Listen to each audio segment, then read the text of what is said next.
नमस्कार दोस्तों, मैं अंकित कुशवाहा आपका स्वागत करता हूं आपके अपने YouTube चैनल जेवर स्टडी में। अगर आप इस चैनल पर दोस्तों पहली बार आए हैं तो इसे सब्सक्राइब अवश्य करें और अपने दोस्तों में शेयर ज़रूर करें। आइए बात करते हैं आज मैं रीजनिंग के टॉप इम्पोर्टेंट क्वेश्चनों की, जिन्हें उम्मीद करता हूं कि एग्ज़ाम में बिल्कुल ऐसे ही क्वेश्चन आएंगे। चलिए बढ़ते हैं अपने पहले क्वेश्चन की ओर और देखेंगे क्या है। क्वेश्चन सॉल्व करने से पहले मैं दोस्तों आपको बता दूं महत्वपूर्ण जानकारी, और वो जानकारी क्या है।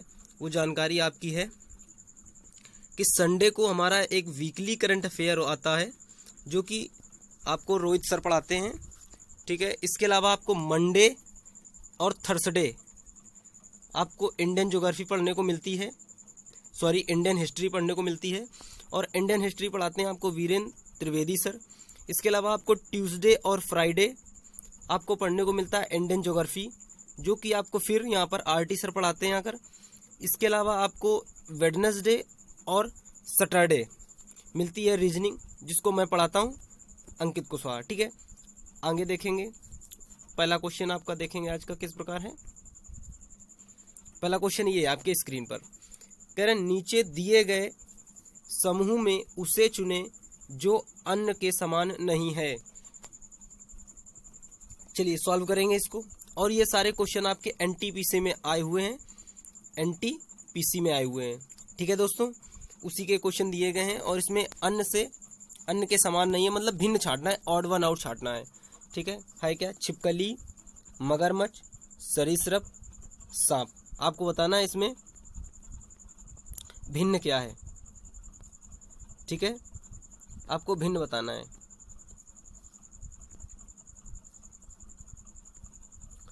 चलिए उम्मीद करता हूँ दोस्तों आप लोगों ने कॉपी और पेन लेकर बैठे होंगे। तो सबसे पहले सॉल्व करेंगे और अपने मन से देखेंगे आपने कितने क्वेश्चन सॉल्व किए। जितने क्वेश्चन आप अपने मन से सॉल्व करते हैं उन्हें आप कमेंट बॉक्स पर कमेंट जरूर किया करें कि मैं अपने मन से आपने कितने सॉल्व किया है। इसका राइट आंसर देखेंगे किस प्रकार है। कह रहे छिपकली, मगरमच्छ, सरीसृप, सांप। इसमें क्या है, ये छिपकली, मगरमच्छ, सांप, ये सभी के सभी सरीसृप वर्ग के अंदर आते हैं, तो इसलिए आपका अलग क्या हो जाएगा, सरीसृप इन सभी में क्या है, भिन्न है, इसलिए आपका राइट आंसर क्या हो जाएगा, सरीसृप। चलिए बढ़ते हैं नेक्स्ट क्वेश्चन की ओर। नेक्स्ट क्वेश्चन देखते हैं आपका किस प्रकार है। अक्षरों को उनके स्वाभाविक क्रम में पुनर्व्यवस्थित करें और असंगत को चुनें। ये आपका लिखा हुआ है, इससे एक मीनिंगफुल वर्ड बनाएं इनसे, और उसके बाद आप देखें कि इनमें भिन्न क्या है, और जो आपको भिन्न लगे वही आपका आंसर हो जाएगा। चलिए देखेंगे दोस्तों इसको कैसे करेंगे। आपको ये जो दिख रहा है यहाँ पर, इससे एक कोई शब्द बनाएंगे, और वो शब्द क्या है, वो शब्द है आपका MONDAY, ठीक है। तो ये आपका क्या लिखा है, ये लिखा है आपका मंडे, ठीक है। इसी प्रकार ये क्या लिखा है आपका ट्यूसडे, ठीक है। ये आपका जो लिखा है वो ट्यूसडे लिखा है, ये आपका लिखा है ट्यूसडे, TUESDAY,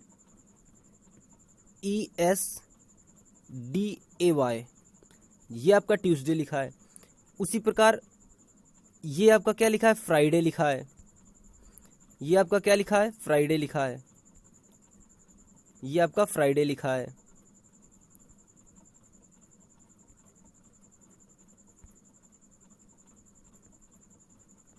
ठीक है, फ्राइडे।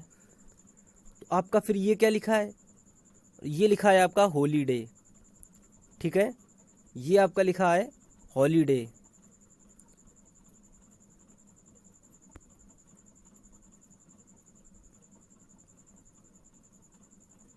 तो आप यहाँ पर देख रहे हैं कि ये है मंडे, ट्यूसडे, फ्राइडे, लेकिन holiday.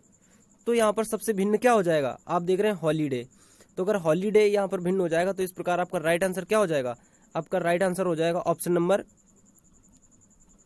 B, holiday is the right answer. चलिए बढ़ते हैं नेक्स्ट क्वेश्चन की ओर। कह रहे नदी में सदैव होता है, नदी में सदैव क्या होता है? नदी में सदैव प्रवाह होता है, नदी में सदैव नावें होती हैं, नदी में सदैव जल होता है, नदी में सदैव घाट होता है। तो आप बताएं कि सदैव क्या होता है, यानी उसके बिना नदी को हम नदी नहीं कह सकते। चलिए देखेंगे क्या हो जाएगा। बात करते हैं अगर हम घाट की, तो अगर नदी में घाट नहीं होगा तो क्या आप उसे नदी नहीं कह सकते? बिल्कुल गलत, ये आपका गलत आंसर हो जाएगा। क्यों? बिना, हो सकता है कि बिना घाट के भी नदी हो। आगे नाव, क्या अगर नदी में नाव नहीं होगी तो क्या आप उसे नाव नहीं कहेंगे? ये भी गलत हो जाएगा, क्योंकि हो सकता है कि नदी नाव ना हो, अगर नाव नहीं है तब भी वो नदी रहेगी। इसके अलावा जल, ठीक है, अगर वहाँ पर जल नहीं है, कह रहे सदैव होता है। देखो अगर नदी है तो वहाँ पर जल होना जरूरी है, लेकिन आप एक बात बताएं कि जल तो झील में भी होता है, झील में भी जल होता है, तो क्या आप उसे नदी कह देते हैं?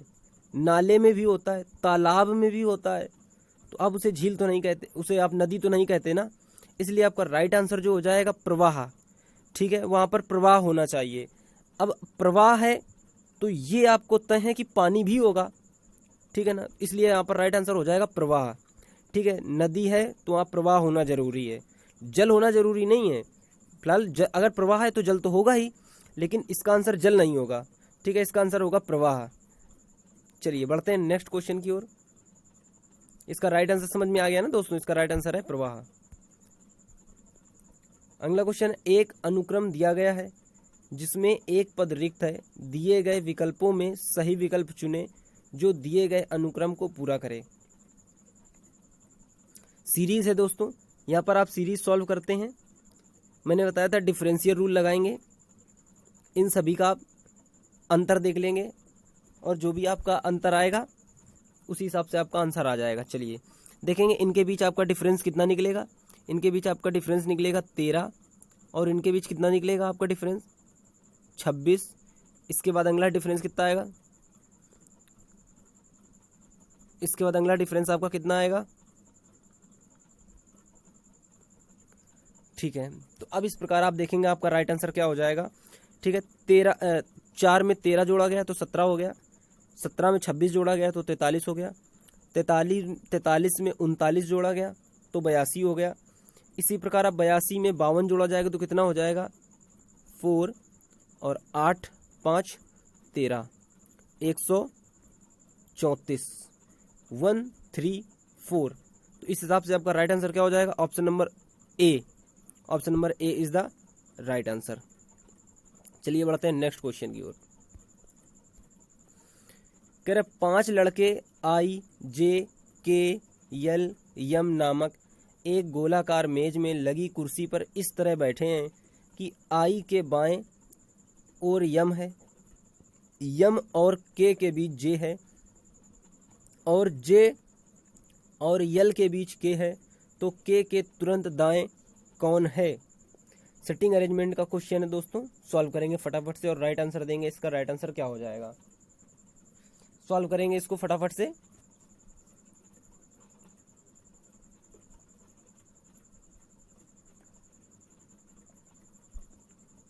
चलिए देखते हैं इसका राइट आंसर क्या हो जाएगा। कह रहे 5 दोस्त हैं और एक गोलाकार मेज में बैठे हुए हैं।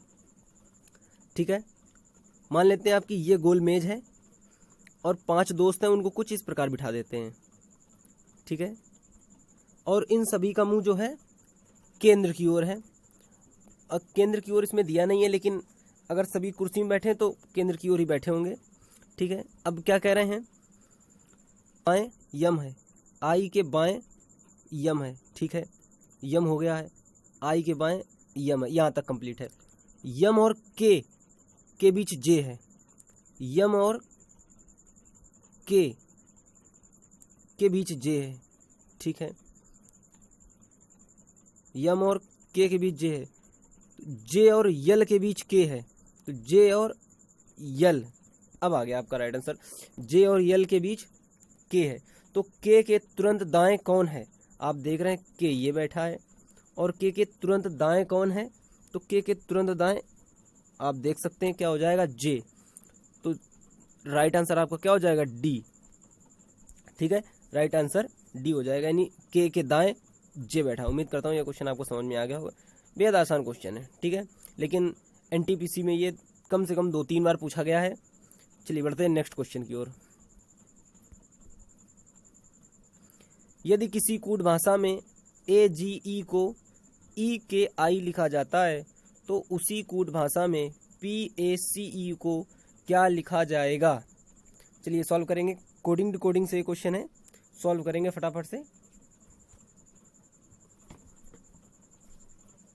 देखेंगे इसका राइट आंसर क्या हो जाएगा। इसका राइट आंसर, इस क्वेश्चन को सॉल्व करने की जरूरत नहीं है, आप देखते ही इसका राइट आंसर बता सकते हैं। ठीक है, तो सबसे पहले मैं बताता हूं आपको कैसे करना है, उसके बाद मैं बताऊंगा देखकर कैसे कर सकते थे आप। चलिए देखेंगे, यहाँ पर लिखा है AGE, इसको मैं क्या लिख सकता हूँ यहाँ पर, EKI। ठीक है, और इन सभी की प्लेस वैल्यू देंगे 1 7 5 5 11 और ये आई है तो मैं इसको 9। ठीक है, आप देख रहे हैं इसमें कितना जोड़ा गया है, 4 प्लस 4 किया गया है। इसी प्रकार इसमें कितना किया गया है, +4 किया गया है। इसी प्रकार इसमें कितना किया गया है, +4 किया गया है। सभी में +4 किया गया है, तो इस हिसाब से आपका राइट आंसर निकल आएगा। ठीक है, देखेंगे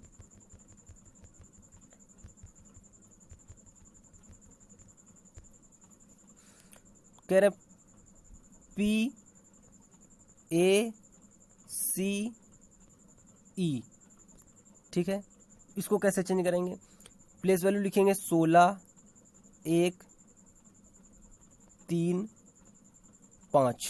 ठीक है, इसमें जोड़ेंगे 4 तो आपको मिल जाएगा T, इसमें जोड़ेंगे 4 तो आपको मिल जाएगा E, इसमें जोड़ेंगे 4 तो इसमें मिल जाएगा आपको G, और इसमें जोड़ेंगे 4 तो आपको मिल जाएगा I। TEGI जिसमें होगा वो आपका राइट आंसर हो जाएगा। इस प्रकार राइट आंसर आपका हो जाएगा ऑप्शन नंबर बी।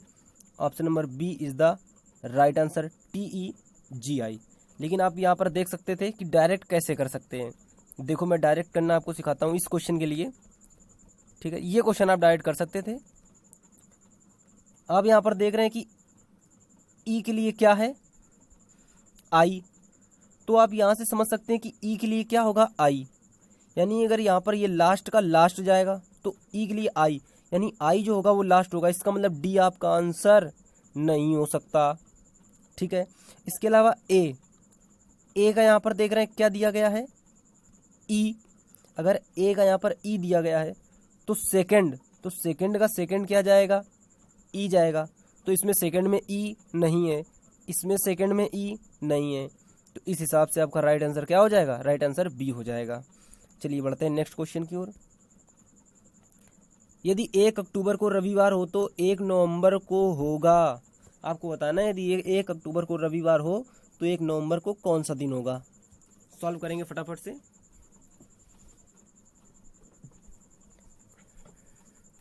देखिए दोस्तों, कह रहे हैं अगर 1 अक्टूबर को रविवार है तो सबसे पहले आप ये देख लो कि 1 अक्टूबर को रविवार है तो 31 अक्टूबर को कौन सा दिन होगा।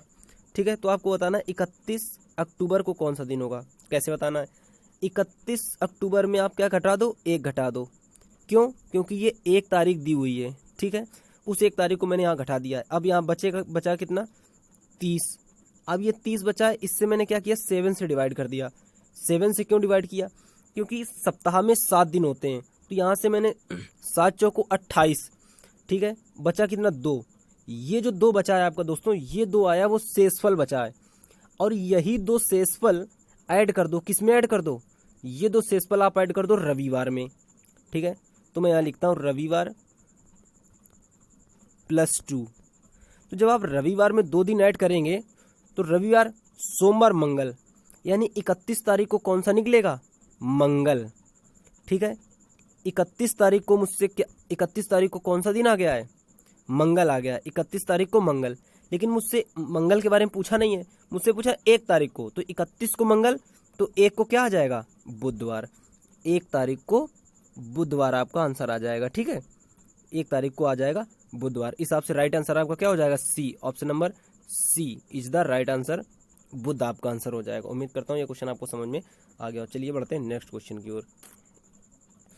नेक्स्ट क्वेश्चन कह रहे हैं परसों मेरा जन्मदिन है, अगले सप्ताह उसी दिन एक त्योहार आता है, आज रविवार है, त्योहार के ठीक बाद कौन सा दिन होगा। चलिए सॉल्व करेंगे फटाक से जल्दी इसका आंसर देंगे, जल्दी सॉल्व करेंगे। कह रहे परसों मेरा जन्मदिन है, ठीक है, तो मान लेते हैं कि ये क्या है, आज है, और ये है कल, ठीक है, और ये है परसों, ये है परसों, ठीक है, ये परसों है। यदि परसों मेरा जन्मदिन है, ठीक है, कह रहे अगले सप्ताह उसी दिन एक त्योहार आता है, यानी जिस दिन मेरा जन्मदिन है यानी इसी दिन क्या आता है, अगले सप्ताह एक त्योहार आता है, यानी 7 दिन बाद त्योहार आता है। तो जब भी 7 का मल्टीपल होता है तो मैं इसमें कुछ ना जोड़ूंगा ना घटाऊंगा, मतलब यही दिन है, ठीक है, यही दिन रहेगा, इस पर कोई चेंजमेंट नहीं करेंगे, इसका 7 दिन का कोई यूज़ नहीं। अगर कोई हमसे कहता है 14 दिन बाद भी यही दिन है तो मुझे वो 14 दिन भी नहीं लेने थे। ठीक है, आगे देखेंगे। कह रहे आ जाता आज रविवार है, अगर ये जो मैंने बताया था आज कह रहे हैं रविवार है, तो आज अगर रविवार है तो कल हमारा क्या हो जाएगा, सोमवार हो जाएगा, कल सोमवार हो जाएगा। और जिस दिन बर्थडे है उस दिन क्या हो जाएगा, मंगल हो जाएगा, उस दिन क्या हो जाएगा, उस दिन मंगल। मंगल किस दिन होगा, मंगल उस दिन होगा जिस दिन जन्मदिन है। ठीक है, और जन्मदिन है जिस दिन उसी दिन त्योहार है, तो त्योहार भी कब होगा, मंगल को हो जाएगा। कह रहे त्योहार के ठीक बाद कौन सा दिन है, कह रहे ये वाला कौन सा दिन है, तो मंगल के बाद क्या हो जाएगा, बुधवार।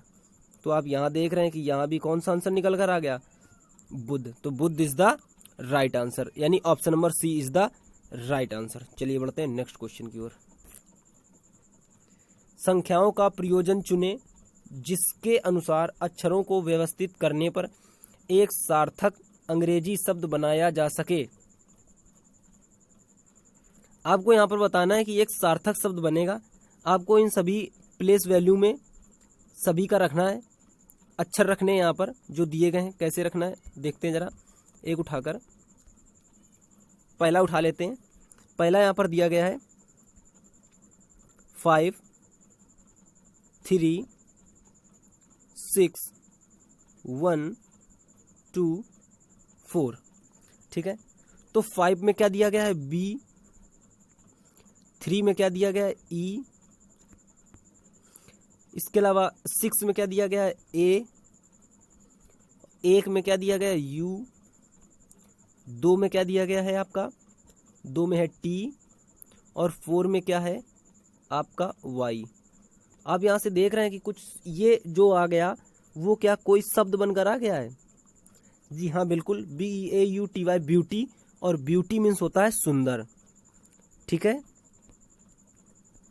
सुंदर, तो आपका अर्थपूर्ण शब्द बन गया है। और यही कह रहा है कि संख्याओं का प्रयोजन चुने जिसके अनुसार अक्षरों को व्यवस्थित करने पर एक सार्थक अंग्रेजी शब्द बनाया जा सके।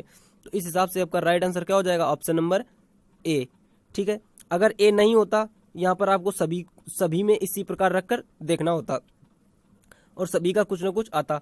तो आप देख रहे होंगे जो भी आएगा यहाँ पर तो सार्थक शब्द निकालना है, तो ऑप्शन नंबर ए का ब्यूटी ही सार्थक शब्द आएगा। अगर आंसर आ गया तो बाकी चेक करने की जरूरत नहीं है।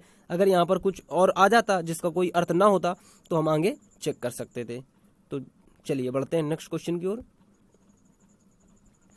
यदि प्लस का अर्थ है माइनस और गुणा का अर्थ है भाग, भाग का अर्थ है प्लस, माइनस का अर्थ है गुणा, तो निम्नलिखित का मान ज्ञात कीजिए। चलिए नेक्स्ट क्वेश्चन है, इसको सॉल्व करेंगे फटाफट से और इसका मान ज्ञात करेंगे कि क्या आ जाएगा। इसमें बॉड मास रूल लगता है, वैसे पूरा होता है वी बॉड मास।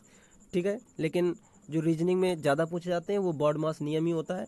ठीक है, तो यहाँ पर बॉड मास नियम लगेगा, सॉल्व करेंगे फटाक से। तो आप यहाँ पर देखेंगे क्या है 400 और गुणा को क्या कह रहे हैं, यहाँ पर इन्होंने गुणा को कहा है, गुणा का अर्थ है भाग, तो यहाँ पर डिवाइड लगा देते हैं।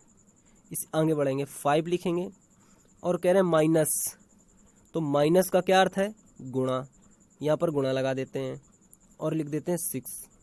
प्लस देखते हैं, प्लस का अर्थ कह रहे हैं माइनस और लिखते हैं 22।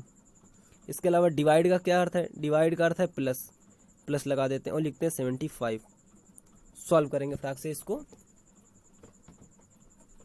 तो भाग गुणा जोड़ घटाना, सबसे पहले भाग करेंगे, तो जब हम भाग करेंगे, भाग देंगे तो सबसे पहले कितना आ जाएगा 80 गुणा 6 माइनस 22 प्लस 75।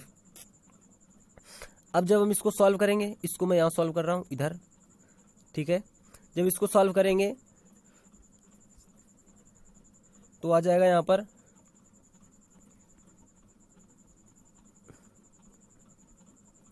480 आगे माइनस 22 प्लस 75, ठीक है दोस्तों। इसके बाद आप देखेंगे जब इसको सॉल्व करेंगे तो इसमें 22 घटा देंगे तो यहाँ पर मिल जाएगा आपको 400। सबसे पहले आप इसमें 20 घटाएंगे तो मिलेगा 60 और 2 घटा देंगे तो आपको मिल जाएगा 58, ठीक है, प्लस 75। आप इसको ऐड करेंगे, ठीक है, 458 प्लस 75 को ऐड करेंगे तो आपको मिल जाएगा कितना, 8 5 13 की 3 यूनिट डिजिट से आप सॉल्व कर सकते हैं। इस हिसाब से आपका राइट आंसर क्या आ जाएगा, option number C 533 is the right answer. चलिए बढ़ते हैं नेक्स्ट क्वेश्चन की ओर। आई होप यह क्वेश्चन आपको समझ में आया होगा। एक कैंटीन को एक सप्ताह में 4 किलोग्राम शक्कर की आवश्यकता होती है, तो मार्च और अप्रैल महीने के लिए उसे कुल कितने किलोग्राम शक्कर की आवश्यकता पड़ेगी। एक कैंटीन है और कैंटीन मालिक एक सप्ताह में 28 किलो शक्कर ले आता है और वो खर्चा हो जाती है, ठीक है, खर्च हो जाती है। तो कह रहे हैं अप्रैल, मार्च और अप्रैल महीने के लिए उसे कुल कितने किलोग्राम शक्कर की आवश्यकता होगी। अच्छा, यह क्वेश्चन दोस्तों क्या है कि नया क्वेश्चन ओरिएंटेड है और इसलिए क्योंकि अभी आप देख रहे हैं कि मार्च अप्रैल में लॉकडाउन रहा है, तो एक कैंटीन जो दुकानदार था उसको पता था कि हमारी जो चीनी है, ठीक है, वो 7 दिन में 28 किलो ख़त्म हो जाती है। तो इसी प्रकार उसने सोचा कि 2 महीने के लिए मैं चीनी खरीद के रख लूँ, तो मार्च और अप्रैल के लिए चीनी कितनी बाज़ार से खरीद के लाएगा, आपको ये बताना है। तो आप यहाँ पर देख रहे हैं कि 7 दिन में 28 किलोग्राम, या इसका मतलब क्या हुआ कि एक सप्ताह मतलब 7 दिन में 28 किलोग्राम। तो मार्च और अप्रैल, तो आपके मार्च में होते हैं 31 दिन और अप्रैल में होते हैं 30 दिन, ठीक है, तो टोटल हो जाएंगे 61 डेज। तो कह रहे हैं 7 दिन बराबर 28, तो 61 डेज बराबर आपको बता देना है। तो यहाँ से आप डिवाइड काट देंगे, 7 चौको 28 यानी 1 बराबर 4, तो 61 इंटू 4 आप सॉल्व कर देंगे, इसका आ जाएगा 4 और 24 यानी 244। A is the right answer, ठीक है, 244 kilo is the right answer आ जाएगा। चलिए बढ़ते हैं नेक्स्ट क्वेश्चन की और नेक्स्ट क्वेश्चन देखते हैं आपका किस प्रकार है। कह रहे हैं निम्नलिखित भंवर जाल का अध्ययन कीजिए और इसके आधार पर बने प्रश्नों का उत्तर दीजिए। जब यस से ई की ओर जाते हैं तो कम से कम कितनी बार आपको मुड़ना पड़ेगा। आप अगर यस से, यस कहाँ है दोस्तों, यस आपका ये है, और अगर आप यस से ई की तरफ जाएंगे तो आपको कितनी बार मुड़ना पड़ेगा, ये आपको बताना है। तो देखते हैं जरा यस से ई की ओर, ई कहाँ है, ई आपका ये है, तो आप जब यस से ई की ओर जाएंगे तो कितनी बार मुड़ना पड़ेगा, चले देखते हैं।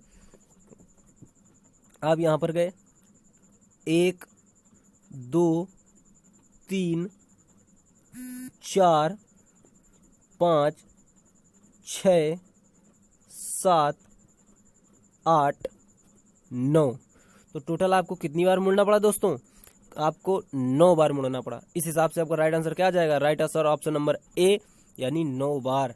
यदि आप यस से ई की ओर जाते हैं तो आपको 9 बार क्या करना पड़ेगा, 9 बार मुड़ना पड़ेगा।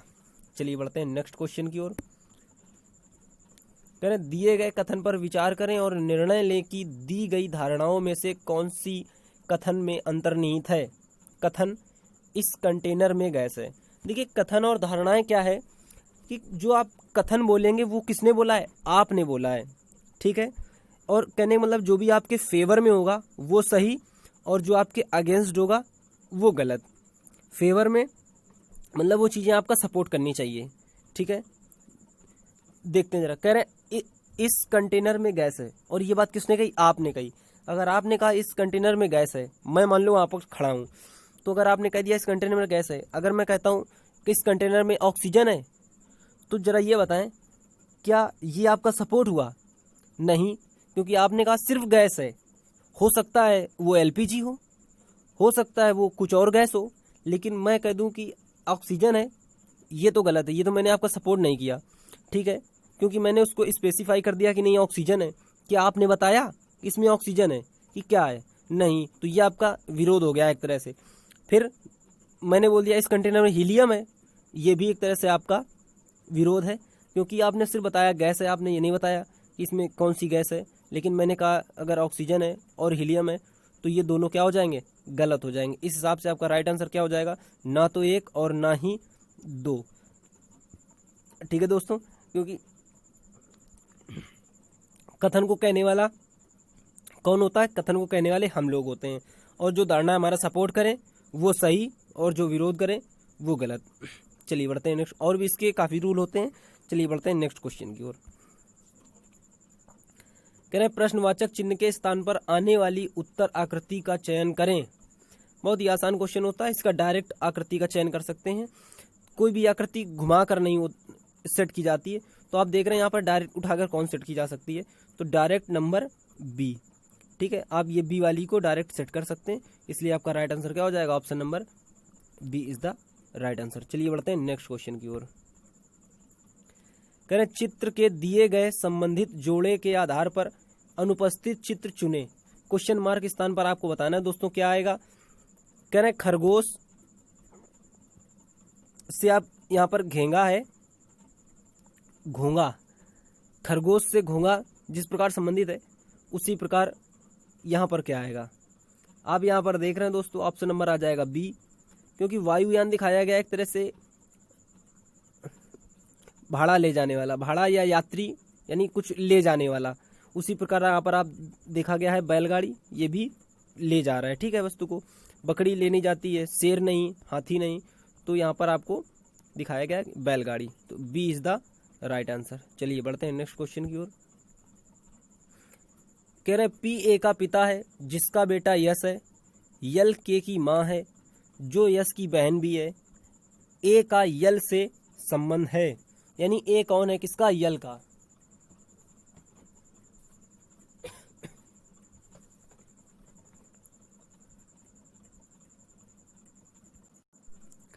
चलिए देखेंगे जरा। कह रहे पी ए का पिता है, ये जो पी है वो किसका पिता है, ए का। ए का क्या है, पिता है, ठीक है। आगे पढ़ेंगे।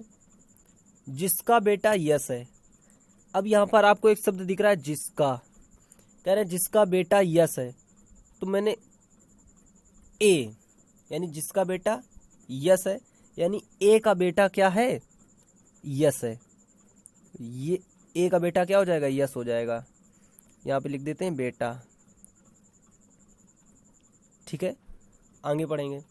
यल के की माँ है जो यश की बहन भी है। आप देख रहे हैं जो यश की बहन है, तो यश की बहन कौन है, के, तो यश की बहन क्या हो जाएगा, यश की बहन के, ये बहन हो जाएगी, तो हम यहाँ पे लिख देते हैं बहन।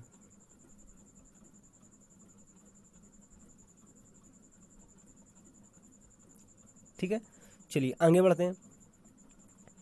यल के की माँ है, कह रहे हैं यल जो है वो के की क्या है, माँ है, ठीक है,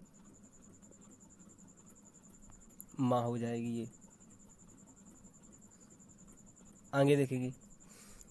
ए का यल क्या संबंध है, ए का यल से क्या संबंध है? कह रहे ए कौन है किसका? यल का। ए कौन है? आप यहाँ पर देख रहे हैं ये दोनों भाई बहन हैं और ये इनके पिता हैं। अगर ये स्कीमा है तो ये पिताजी ये आपस में क्या हो जाएंगे? हस्बैंड एंड वाइफ हो जाएंगे। हस्बैंड एंड वाइफ हो जाएंगे। तो यहाँ पर देख रहे हैं जो यल है, जो ए है वो क्या हो जाएगा? पिता हो जाएगा। सॉरी, पिता नहीं, हस्बैंड हो जाएगा, पति हो जाएगा। ठीक है, तो इसका आंसर हो जाएगा B. B is the right answer. ठीक है दोस्तों, चलिए बढ़ते हैं अगले क्वेश्चन की ओर।